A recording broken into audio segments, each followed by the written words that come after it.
बिस्मिल्लाहिर्रहमानिर्रहीम बिस्मिल्लाहिर्रहमानिर्रहीम। Dear students, अस्सलाम वालेकुम वरहमतुल्लाहि वबरकातुहू। क्लास 10th जियोग्राफी हम पढ़ रहे हैं।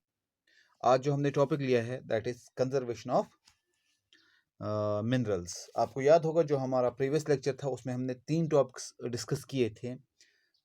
नॉन मेटालिक मिनरल्स हमने किए थे, रॉक मिनरल्स, और लास्ट में हमने किया था हैजार्ड्स ऑफ मिनरल्स। तो आज जो हम डिस्कस करने जा रहे हैं that is conservation of minerals. आपको याद है कि आप ये बात जानते भी है कि we are dependent on minerals, क्योंकि हमारा हम कह सकते हैं कि सुई से लेकर जहाज तक जो भी कोई चीज़ हमें मिलती है that is made up of minerals और मेटल्स। तो हम वो कैसे, दैट मीन्स कि we are all dependent on minerals और मेटल्स। जितने भी मिनरल्स निकलते हैं ज़मीन के अंदर से तो हम उन पे डिपेंडेंट है। लेकिन अब हमें देखना है यहाँ पे कि इन मिनरल्स को हमें कैसे इस्तेमाल करना है, क्योंकि अगर हम देखेंगे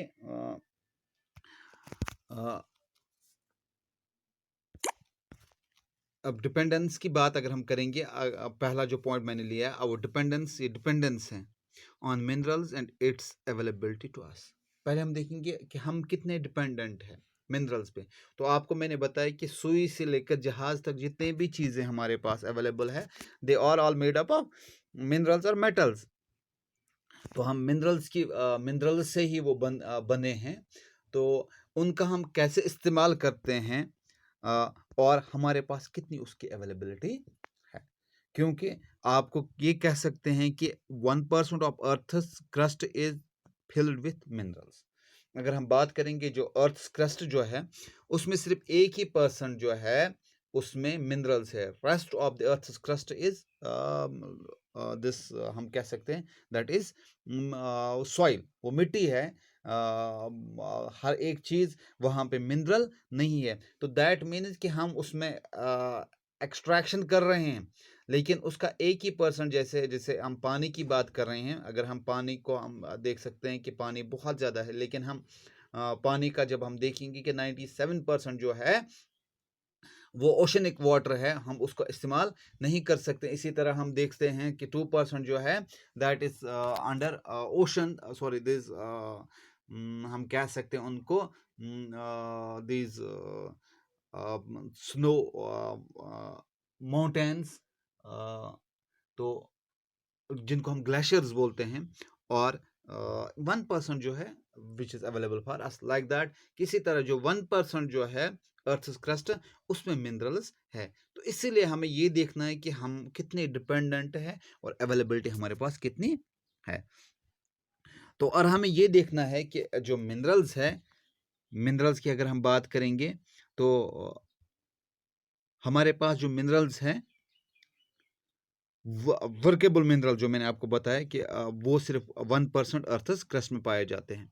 और हम क्या करें, we are rapidly consuming minerals, mineral resources that required millions of years, जिनको कितना टाइम लगता है, मिलियंस ऑफ ईयर्स लगता है उनको to be created and concentrated. हम ये देखते हैं कि हम ऐसे मिनरल्स का इस्तेमाल करते हैं, उन मिनरल्स का इस्तेमाल करते हैं जिनको हम ख़त्म करने में थोड़ा सा ही टाइम लगाते हैं, लेकिन उनको बनने में मिलियंस ऑफ ईयर्स लगते हैं। तो इससे क्या होगा, हम देख सकते हैं कि यहाँ पे एक और पॉइंट है, रेट ऑफ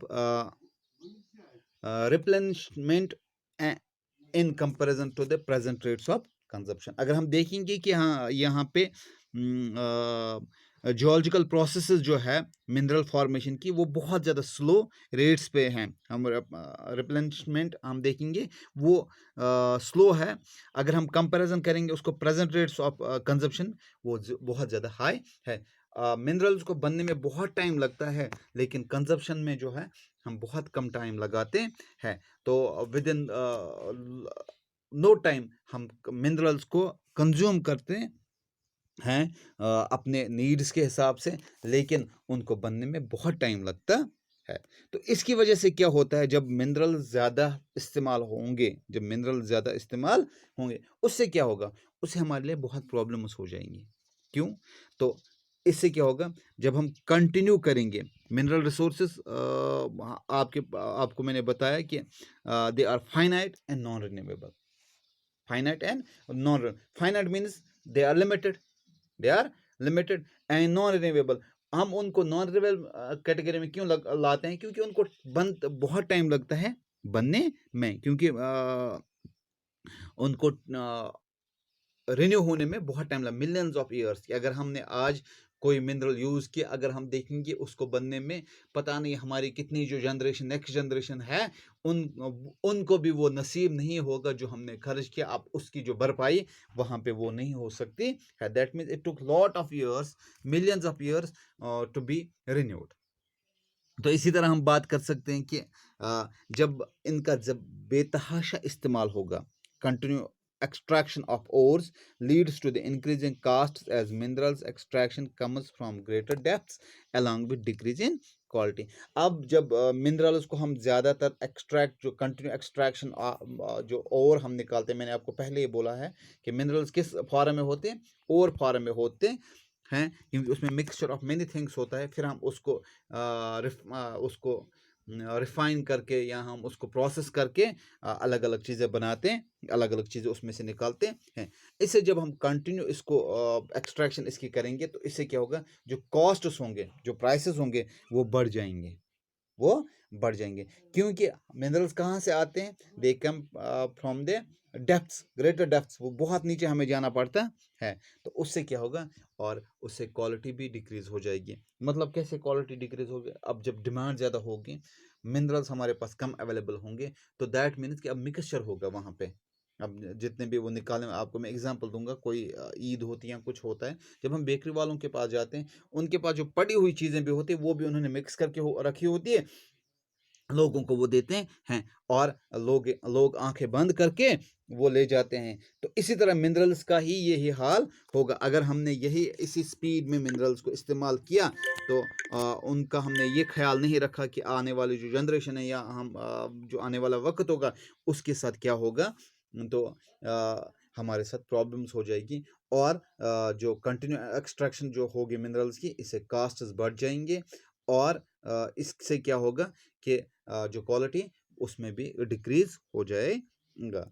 तो अब क्या करना है, अब हमने देखा कि मिनरल्स पे हम डिपेंडेंट है, उनमें सिर्फ 1% जो है earth crust filled with minerals है. रिप्लेनिशमेंट हम देखेंगे वो स्लो है, तो कंजप्शन बहुत ज़्यादा तेज़ है. मैंने आपको बताया फाइनाइट होते हैं और नॉन रिन्यूएबल होते हैं. मैंने आपको बोला कि कंटिन्यू एक्सट्रैक्शन जो होती है, उससे क्या होगा, उससे जो मिनरल्स की एक्सट्रैक्शन जो होगी, उससे जो हम ग्रेटर डेप्थ्स में जाते हैं, एक तो रेट्स बढ़ जाएंगे, कास्ट बढ़ जाएंगे, और जो क्वालिटी वो डाउन हो जाएगी. अब what we have to do now, we have to conserve the resources, we have to conserve the resources. What we are discussing today, that is conservation. अब हमें रिसोर्सेज को कैसे बचाना है, तो हमें क्या करना है, हमें for that what we have to do, a concreted efforts has to be made in order to use our minerals. तो हमें क्या करना है, मिनरल रिसोर्सेज के लिए हमें concrete in A planned and sustainable manner, क्योंकि हमें सस्टेनेबल जो स्टेप्स वो उठाने पड़ेंगे, प्लानिंग हमें करनी है, ताकि जो मिनरल्स है उनका हम इस्तेमाल करें, लेकिन हमें ये ख्याल भी रहना चाहिए कि हम उनका सही से इस्तेमाल करें, बेतहाशा इस्तेमाल ना करें. वो should not use them continuously. हमें कुछ और तरीके सोचने पड़ेंगे कि ताकि ये जो हम इस्तेमाल करते हैं, उनके साथ आने वाली जो जनरेशन वो भी जुड़ी हुई है, उनको भी हमें ख्याल रखना है. तो हमें क्या करना है, for what we have to do, improve technologies needed to be constantly evolved to allow use of low grade ores at low cost. Technology का इस्तेमाल हमें करना है, ताकि जो लो ग्रेड जो ओर्स होंगे, वो हमें लो कास्ट पे मिलेंगे.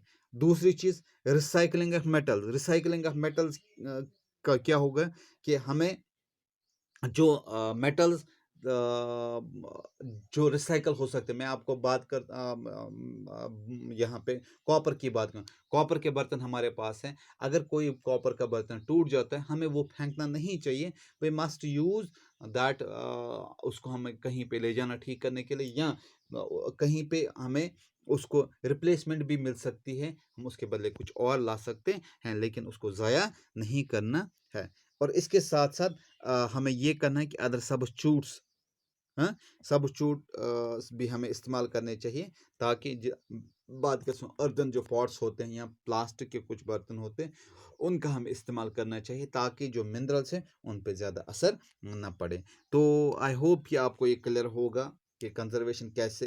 पहले मैंने आपको बताया कि मिनरल्स के बारे में, उनमें क्या क्या हम कह सकते हैं, मिनरल्स डिपेंडेंस हमारी उन पे है, लेकिन अवेलेबिलिटी उनकी कम है। और उसके बाद मैंने आपको बताया कि कंजर्व कैसे हम कर सकते हैं। तो जो हमारा नेक्स्ट होगा दैट विल बी, हम आज तक जो हमने आपको याद होगा हम कौन सा चैप्टर पढ़ रहे हैं, mineral resources and energy resource. तो मिनरल रिसोर्स हमने कंप्लीट किए, उसमें बहुत सारे हमने टॉपिक्स डिस्कस किए। मिनरल रिसोर्सेज में हमने पहले मिनरल्स की हमने बात की, फिर उसकी डिस्ट्रीब्यूशन, फिर हमने इस उसकी क्लासिफिकेशन भी डिस्कस की थी। फिर मिनरल्स, फेरस मिनरल्स हमने डिस्कस किए, फिर नॉन फेरस मिनरल्स हमने डिस्कस किए, फिर हमने डिस्कस किया non metallic minerals, rock minerals and hazards of mining. तो आज जो लास्ट इस मिनरल्स का था that was conservation of minerals. तो नेक्स्ट जो हमारा होगा, अब हम स्टार्ट करेंगे कौन से एनर्जी रिसोर्सेज, वो हम नेक्स्ट लेक्चर से डिस्कस करेंगे। आप मुझे इजाज़त दीजिए, तब तक अल्लाह हाफिज़।